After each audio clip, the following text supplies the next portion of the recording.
Mars media நேயர்களுக்கும் அன்பர்களுக்கும் இந்த நாள் இனிய நாளாக அமைய எல்லாம் வல்ல இறைவனை பிரார்த்திக்கின்றோம். இந்த சேனல் உங்களுக்கு பிடிச்சிருந்தா மறக்காம சப்ஸ்கிரைப் பண்ணுங்க, ஷேர் பண்ணுங்க, லைக் பண்ணுங்க, கமெண்ட் பண்ணுங்க. சுய உதவிக்குழு பான் கார்டுகளுக்கு மார்ஸ் மீடியா நேயர்கள் எல்லாருக்கும் ஜோதிட குருஜியின் இனிய வணக்கங்கள். இந்த பதிவில் நம்ம என்ன பார்க்க போகிறோம் அப்படின்னா 2024 ஆண்டு மார்ச் மாத ராசி பலன். அதுக்கு முதல்ல மார்ச் மாதத்தில் என்னென்ன பண்டிகைகள் இதெல்லாம் வருதுங்கிறத பற்றி பார்ப்போம். மார்ச் மாதம் 8ஆம் தேதி மகா சிவராத்திரி, ரொம்ப விசேஷமான ஒரு நாள். ஏன்னா எல்லா சிவராத்திரியை விட இந்த சிவராத்திரி உச்சிதம், பெரிய சிவராத்திரின்னு சொல்லக்கூடியது. அந்த வகையில் இந்த மகா சிவராத்திரி அன்னைக்கு சிவபெருமான் கோயிலுக்கு போயிட்டு எம்பெருமான் சிவபெருமானையும் பார்வதி தேவியும், அதாவது அங்கே இருக்கிற அம்பாள், அது என்ன நாமகரணமாக இருந்தாலும் பரவாயில்ல, அம்பாளையும் வணங்கிட்டு அன்னைக்கு பொழுது விரதம் இருக்கிறது ரொம்ப விசேஷம்.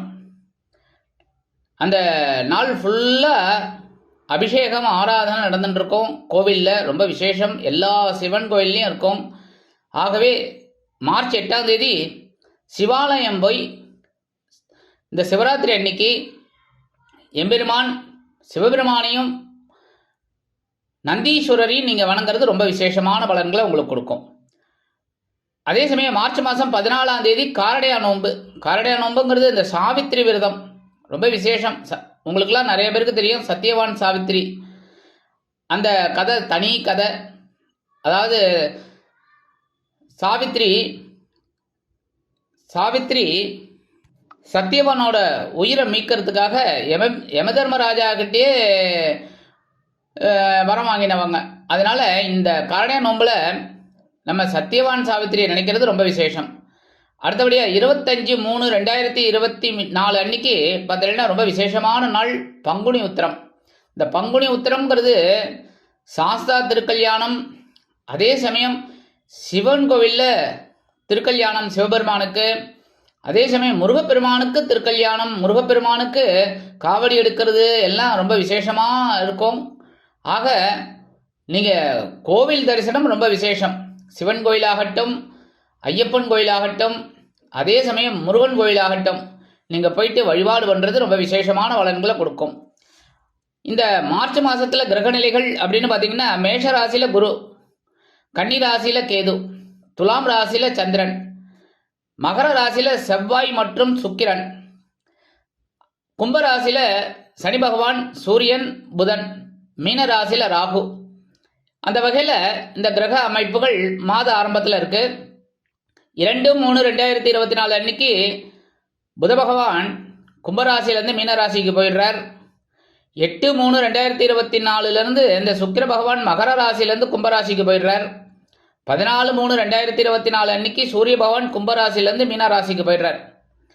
அதே சமயம் அன்னைக்கே செவ்வாய் பகவான் மகர ராசிலேருந்து கும்பராசிக்கு போகிறார். கும்பராசியில் சனியோடு சேர்ந்துடுறார். அதே சமயம் சூரிய பகவான் ராகுவோடு சேர்ந்துடுறார் 14ஆம் தேதிக்கு அப்புறம். இதுதான் இந்த மார்ச் மாதத்தோட கிரக நிலைகள், சஞ்சாரங்கள். அந்த வகையில் இந்த மார்ச் மாதம் ஒவ்வொரு ராசிக்கும் என்னென்ன பலாபலன்களை கொடுக்க போகிறதுங்கிறத பற்றி நம்ம இப்போ தெளிவாக பார்ப்போம். பதிவுக்கு போகலாமா?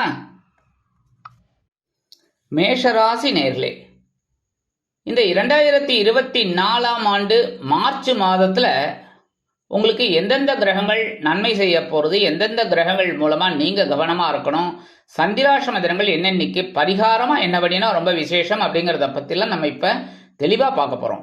உங்களோட ராசிநாதன் செவ்வாய் பகவான். அதனாலே உங்களுக்கு பார்த்தீங்கன்னா சில நேரங்களில் முன்கோபம் அதிகமாக இருக்கும். ஆனால் கோபம் இருக்கிற இடத்துல தான் குணம் இருக்கும். அப்படிங்கிறதுனால நீங்கள் எல்லாராலையும் பாராட்டப்படுவீர்கள். சில பேர் உங்களை கரித்து கொட்டினாலும் சில பேர் இல்லை, பல பேர் உங்களை பாராட்டுவாங்க. அந்த வகையில் இந்த செவ்வாய் பகவான் எங்கே இருக்காருன்னு பார்த்தீங்கன்னா ஜீவனஸ்தானத்தில் இருக்கார். உத்தியோகத்தில் பரபரப்பான ஒரு சூழ்நிலை, அப்படியே வேக வேகமாக வேலை செய்யணும்னு ஒரு எண்ணம். சில நேரங்களில் சில காரியங்கள் தடை தாமதங்களை சந்திக்குது. அதனாலே உங்களுக்கு ஒரு மனசில் ஒரு விரக்தி. கவலைப்பட வேண்டாம், எல்லாம் கூடிய சீக்கிரம் எல்லாம் சரியாகும். அந்த வகையில் இந்த செவ்வாய் பகவான் ஜீவனஸ்தானத்தில் இருக்கிறதுனால தொழில் வியாபாரத்துலையும் நீங்கள் கடுமையாக போராடுற மாதிரி தான் இருக்கும். ஒரு ஒப்பந்தத்தை கைப்பற்றணும் அப்படின்னா கடுமையாக போராடுற மாதிரி தான் இருக்குது. ஆனால் உங்களுக்கு ஓரளவுக்கு வருமானம் வந்து கொண்டே இருக்கிறது.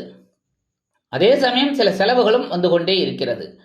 14/3/2024 இந்த செவ்வாய் பகவான் எங்கே வரப்போறான்னு பார்த்தீங்கன்னா லாபஸ்தானத்துக்கு வரப்போறார். 11ஆம் இடம் சூப்பர். 11ஆம் இடத்துக்கு வந்தாலே உங்களுக்கு அற்புதமான ஒரு பலன்கள், எடுக்கிற காரியங்கள்லாம் அற்புதமாக நிறைவேறும், எடுக்கிற முயற்சிகள்லாம் அற்புதமாக இருக்கும். புதிய வேலை தேடும் குழந்தைகளுக்கு வேலை வாய்ப்பு அருமையாக வந்து சேரும். தொழில் வியாபாரத்தில் நீங்கள் எதிர்பார்க்கும் லாபங்கள் வந்து சேரும். அதே சமயம் சில பேருக்கு புதிய தொழில்கள் தொடங்கக்கூடிய வாய்ப்புகளும் உருவாகும்.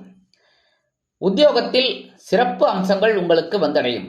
சீருடை பணியாளர்களாகிய காவல், இராணுவம், தீயணைப்புத்துறை, மருத்துவத்துறையில் வேலை பார்க்கும் அன்பர்களுக்கு எதிர்பார்க்கும் இடமாற்றம், பதவி மாற்றம், பதவி உயர்வு, சம்பள உயர்வு அருமையாக மிக அருமையாக மிக மிக அருமையாக வந்து சேரும். 9, 12 அதிபதி குரு பகவான் எங்க இருக்காருன்னு பார்த்தீங்கன்னா ஜென்மராசியில் இருக்கார். இதான் உங்க குழப்பத்துக்கே காரணம். ஆனாலும் உங்களுக்கு சில நேரங்களில் சில விஷயங்கள் டக்கு டக்குன்னு முடிகிறது. நண்பர்களாலோ இல்லை அக்கம் பக்கத்தினராலோ இல்லை சக ஊழியர்கள் இல்லைன்னா பணியாளர்கள் யார் மூலமாவது உங்களுக்கு சில வேலைகள் டக்கு டக்குன்னு முடிகிறது. ஏன்னா பாக்கியாதிபதியும் இவர் தான், விரையாதிபதியும் இவர் தான். அந்த வகையில் இந்த குரு பகவான் ஜென்மராசியில் இருந்துட்டு சில குழப்பங்களை கொடுத்தாலும் தன்னோட பார்வை பலத்தால் என்ன பண்ணுறார் அப்படின்னா உங்களோட குழந்தைகள் மூலமாக சில மகிழ்ச்சி உங்களுக்கு கிடைக்கிறது. அதே சமயம் களத்திரஸ்தானத்தில் ஒரு பார்வை விழாதனால கணவன் மனைவிக்கு எப்பேற்பட்ட சில பிரச்சனைகள் இருந்தாலும் அப்படியே இந்த சூரியனை கண்ட பனித்துளி போல் உருகி விடுகிறது. அதே சமயம் சுபகாரிய நிகழ்ச்சிகள் ஓரளவிற்கு உங்களுக்கு அனுகூலமாக நிறைவேறும். அடுத்த பார்வையாக உங்களோட பாக்கியஸ்தானத்தை வாக்குறதுனால உங்களுக்கு தந்தையின் மூலம் எதிர்பார்க்கும் உதவிகள் கிடைக்கிறது. ஓரளவுக்கு அற்புதமாக நடைபெறும். 6ல் கேது பகவான் இருக்கார். அதாவது இந்த கேது பகவான் எங்கே இருக்காருன்னு பார்த்தீங்கன்னா சாயா கிரகமான கேது பகவான் எங்கே இருக்காருன்னு பார்த்தீங்கன்னா பகைருண ரோகஸ்தானமாகி 6ஆம் இடத்துல இருக்கார். 6ஆம் இடம் அப்படிங்கிறதுலே உங்களுக்கு ஓரளவுக்கு வருமானம் வரும், கடன் சுமை குறையும். மனதை ஆன்மீக பாதையில் திருப்பினீர்கள் என்றால் கண்டிப்பாக உங்கள் கடன் சுமை குறைவதற்கு கேது பகவான் அனுகூலமாக இருப்பார். சில வருமானங்கள் வந்து சேரும்.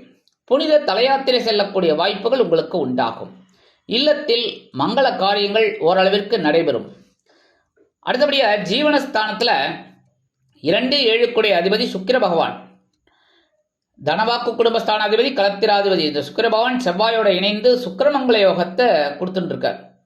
அதனாலேயே உத்தியோகத்தில் கொஞ்சம் பரபரப்பாக இருந்தீங்கன்னா அதுக்கு உண்டான ஒரு லாபம் உங்களுக்கு வந்துட்டு இருக்கு, வருமானம் வந்துட்டு இருக்கு.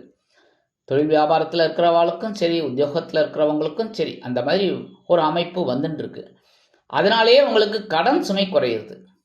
மனசில் சில குழப்பங்கள் இருந்தாலும், சில நேரங்களில் சில எதிர்பாராத விரயங்கள் இருந்தாலும் அதை சமாளிக்கக்கூடிய ஒரு ஆற்றல் உங்களுக்கு இருக்கு. 8/3/2024 இந்த சுக்கிர பகவான் எங்கே வரப்போறாருன்னு பார்த்தீங்கன்னா லாபஸ்தானமாக 11ஆம் இடத்துக்கு வந்துடுறார். அற்புதம். லாபங்கள் குவிய ஆரம்பிக்கும், மனதில் சந்தோஷம் அதிகரிக்கும், சிலருக்கு விலை உயர்ந்த பொருட்களை வாங்கி மகிழும் வாய்ப்புகள் கிடைக்கும், குடும்பத்தில் ஒற்றுமை அதிகரிக்கும். அடுத்தபடியாக லாபஸ்தானத்தில் சனீஸ்வர பகவான் மாத ஆரம்பத்தில். இந்த சனீஸ்வர பகவான் உங்களுக்கு யாருன்னு பார்த்தீங்கன்னா ஜீவனாதிபதி, லாபாதிபதி. அவர் லாபஸ்தானத்தில் இருக்கிறது அற்புதமான பலன்கள். அதே சமயம் கூட யார் இருக்கான்னு பார்த்தீங்கன்னா பஞ்சமாதிபதி சூரிய பகவான். குழந்தைகளின் மூலம் சில மனக்குழப்பங்கள் இருந்தாலும் சந்தோஷம் இருந்து கொண்டே இருக்கிறது. அடுத்தபடியாக பார்த்தீங்கன்னா 3, 6 அதிபதி புத பகவான். இந்த 3 பேரும் அங்கே தான் இருக்கார். அற்புதமான பலன்கள் உங்களுக்கு ஓரளவுக்கு கிடைக்கக்கூடிய ஒரு வாய்ப்புகள் வந்துட்டே இருக்கும். நீங்கள் எந்த அளவுக்கு உழைக்கிறீங்களோ அந்த அளவுக்கு உங்களுக்கு வருமானம் கண்டிப்பாக கிடைக்கும். ஆனால் இந்த புத பகவான் பார்த்தீங்கன்னா ஒரு நாள் தான் அங்கே இருக்கார். அடுத்தபடி 2/3/2024 அதாவது மார்ச் 2 அவர் விரயஸ்தானத்துக்கு வந்துடுறார் புத பகவான். அதனால இனிமேல் செலவுகள் அதிகமாக இருக்கும். வருமானம் வந்துட்டே இருந்தாலும் செலவுகள் இருந்துகிட்டே இருக்கும். சில பேருக்கு பார்த்தீங்கன்னா கண், காது இதிலெல்லாம் கொஞ்சம் வலியும். அதனால ஒரு மருத்துவ செலவுகள் ஏற்படுறதுக்கு வாய்ப்புகள் இருக்குது. இருந்தாலும் சில நேரங்களில் உடல் ஆரோக்கியத்தில் கொஞ்சம் கவனமாக இருக்கிறது ரொம்ப நல்லதுங்க. உடன்பிறப்புகளின் மூலம் சில செலவுகள் வந்து சேரலாம். அதே சமயம் லாபஸ்தானத்தில் சனீஸ்வர பகவான் இருப்பதால் அதை சமாளிக்கக்கூடிய ஒரு வாய்ப்புகள் உங்களுக்கு கண்டிப்பாக வந்து சேரும். அடுத்தபடியாக எழுத்து மற்றும் அச்சுத்துறையில் இருக்கும் அன்பர்களுக்கு எதிர்பார்க்கும் இடமாற்றம் இனிமையாக அமையும். 14/3/2024 இந்த சூரிய பகவான் பஞ்சமாதிபதி எங்கே வரப்போறான்னு பார்த்தீங்கன்னா விரயஸ்தானத்துக்கு வந்துடுறார். அதாவது 13 நாள் அவர் லாபஸ்தானத்தில் சனீஸ்வர பகவானோடு இருந்துட்டு உங்களுக்கு சில அற்புதமான பலன்களை கொடுத்துருந்தவர் இப்போ மீனராசிக்கு வந்துடுறார். மீனராசிக்கு வந்து உங்களுக்கு சில செலவுகளை கூடுதலாக தான் வைப்பார். அப்போ நீங்கள் என்ன பண்ணணும் அப்படின்னா கவனமாக இருக்கணும் எல்லா விஷயத்துலையும். முதல்ல ஃபர்ஸ்ட் ஆஃப் ஆல் உடல் ஆரோக்கியத்தில் கவனமாக இருக்கணும். ஏன்னா அப்போ தான் மருத்துவ செலவுகள் இல்லாமல் இருக்கும். அப்புறம் இந்த விலை உயர்ந்த பொருட்களை வாங்கும்போது கவனமாக இருக்கணும். ஏன்னா அப்போ தான் இந்த வீண் செலவுகள் தவிர்க்கப்படும். சில பேருக்கு பார்த்தீங்கன்னா இந்த சனீஸ்வர பகவான் லாபஸ்தானத்தில் இருக்கிறதுனால சில பேருக்கு வீடு மனை வாகனம் வாங்குற யோகமும் உண்டாகும். அதற்காகவே சில செலவுகளை நீங்கள் மேற்கொள்வீர்கள். 14ஆம் தேதியிலிருந்து உங்களுக்கு புதாதித்ய யோகம் கிடைக்கிறதுனால இந்த கல்வி பயிலும் மாணவ மாணவிகள் கல்வியில் அற்புதமான ஒரு வளர்ச்சியை காண்பார்கள். அதே மாதிரி இந்த குழந்தைகளுக்கெல்லாம் இந்த டூர் போகிற வேலைகள்லாம் அற்புதமாக நடைபெறும். அதனாலே இந்த இன்பச் சுற்றுலா சென்று அதற்குண்டான ஒரு மதிப்பெண்களை அவர்கள் பெறுவார்கள். எடுக்கும் முயற்சிகள் அவங்களுக்கு சாதகமாக நிறைவேறும். அடுத்தபடியாக இந்த சாயா கிரகமான ராகு பகவான் எங்கே இருக்காருன்னு பார்த்தீங்கன்னா விரையராசியில் இருக்கார். 12ஆம் இடம். 12ஆம் இடத்துல மறைவுங்கிறதுனால இந்த ராகு கேது மறைவு ஸ்தானத்தில் இருந்தால கெட்டவன் கெட்டிலில் கிட்டிடும் ராஜயோகம்ங்கிறதுனால இவங்க உங்களுக்கு அனுகூலமான பலன்களை தான் கொடுப்பார். ஆனாலும் சில நேரங்களில் செலவுகளை கொடுத்துட்டே இருப்பாங்க. ஏன்னா இந்த அயனசைன போகஸ்தானம் அப்படிங்கிறது 12ஆம் இடம், அங்கே ராகு இருக்கிறது உங்களுக்கு பிரம்மாண்டமாக ஒரு யோசனையெல்லாம் கொடுப்பார். தூக்கம் போகும். அதாவது அந்த படுக்கிற நேரத்தில் பயங்கரமாக கனவு காணுவீங்க.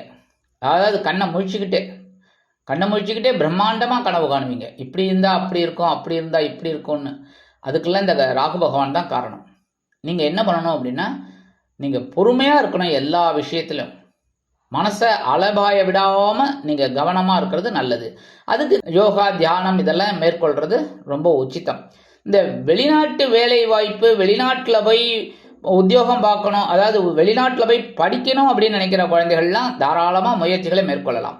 அதேமாரி வெளியூரில் போயிட்டு வேலை பார்க்கணும், வெளியூரில் போயிட்டு படிக்கணும்னு நினைக்கிற குழந்தைகளும் அற்புதமான இந்த நேரத்தை அவங்க உபயோகப்படுத்திக்கலாம். சில பேருக்கு பார்த்தீங்கன்னா இந்த வேலையிலேருந்து வேறு வேலைக்கு போகலாமா அப்படிங்கிற ஒரு எண்ணமெல்லாம் இருக்குது. அதெல்லாம் அற்புதமாக நிறைவேறும். உங்களுக்கு தேவைப்பட்ட அந்த இடமாற்றத்தை நீங்கள் எடுத்துக்கலாம். 14/3/2024 இந்த சூரிய பகவான் ராகுவோட சேர்ந்துடுறார். ராகுவோட சேர்ந்துட்டு ஒரு மாதம் இருக்க போகிறார். மார்ச் ஃபுல்லாக இருந்துட்டு அதுக்கப்புறம் ஏப்ரல் 13ஆம் தேதி வரைக்கும் இருப்பார். அதனால நீங்கள் என்ன பண்ணணும் அப்படின்னா செலவுகளை கொஞ்சம் கட்டுப்படுத்திக்கணும். செலவுகளை எப்படி கட்டுப்படுத்துறது? திட்டமிடுதல் அவசியம். அதாவது எந்த விஷயமா இருந்தாலும், அதாவது ஒரு விலை உயர்ந்த பொருளை வாங்கணும், இல்லை அத்தியாவசிய பொருளை வாங்கணுன்னாலும் கவனம் அவசியம். அதேமாதிரி சில பேருக்கு பார்த்தீங்கன்னா வாகனம் வாங்கணும்னு ரொம்ப நாள் எண்ணம். இந்த பழைய வாகனத்தை விற்றுட்டு புதுசாக வாகனம் வாங்கலான்னு அதெல்லாம் கொஞ்சம் யோசித்து முடிவெடுக்கிறது நல்லது. அதாவது கையில் காசு இருக்குது அப்படின்னா கடன் வாங்கி பண்ணுறதெல்லாம் கொஞ்சம் ஒத்தி வைக்கிறது ரொம்ப நல்லது. அதேமாதிரி இந்த கொடுக்கல் வாங்கலில் இருக்கிறவங்கெல்லாம் ரொம்ப கவனமாக இருக்கணும். பெரிய அளவில் முதலீடுகளெல்லாம் போடக்கூடாது. இந்த மாதிரிலாம் இருந்தாலே ரொம்ப விசேஷம். இந்த மாதம் சந்திராஷ்டம தினங்கள் அப்படின்னு பார்த்தீங்கன்னா 2/3/2024, 3/3/2024, 4/3/2024 மற்றும் 29/3/2024, 30/3/2024 மற்றும் 31/3/2024 இந்த தினங்களில் நீங்கள் எச்சரிக்கையாகவும் பொறுமையாகவும் நிதானமாகவும் கவனமாகவும் நடந்து கொண்டீர்கள் என்றால் கண்டிப்பாக நன்மைகள் இரட்டிப்பாகும். இந்த சந்திராஷ்டம தினத்தன்னைக்கு நீங்கள் எம்பெருமான் விநாயக பெருமான ஓங்கம் கணபதியே நமக அப்படின்னு ஒரு 27 தடவை சொல்லிட்டு நீங்கள் உங்கள் வேலைகளெல்லாம் ஆரம்பிங்க. இந்த சந்திராஷ்டம தினங்களினால் வரக்கூடிய சங்கடங்கள் சிரமங்கள் சற்று குறையும். பரிகாரமாக என்ன பண்ணினா ரொம்ப விசேஷம் அப்படின்னு பார்த்தீங்கன்னா எம்பெருமான் முருகப்பெருமான வழிபாடு பண்ணுறது ரொம்ப விசேஷம். கிருத்திகை அன்னைக்கு இல்லை செவ்வாய்க்கிழமை, வெள்ளிக்கிழமை, வியாழக்கிழமை, ஏன் தினந்தோறும் எம்பெருமான் முருகப்பெருமான வழிபாடு பண்ணுங்கோ. அது உங்களுக்கு சகல விதங்களிலும் உறுதுணையாக இருக்கும். அதேமாரி தினந்தோறும் சூரிய வழிபாடு மேற்கொள்வது ரொம்ப விசேஷம். செலவுகள் உங்களுக்கு கட்டுப்பாட்டுக்குள் வரும். அதனால் தினந்தோறும் சூரிய வழிபாடு பண்ணுறது ரொம்ப விசேஷமான பலன்களை உங்களுக்கு கொடுக்கும்.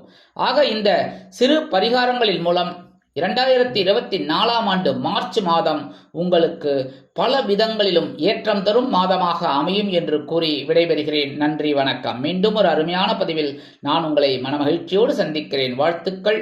வாழ்க வளமுடன். இந்த சேனல் உங்களுக்கு பிடிச்சிருந்தா மறக்காம சப்ஸ்கிரைப் பண்ணுங்க, லைக் பண்ணுங்க, ஷேர் பண்ணுங்க.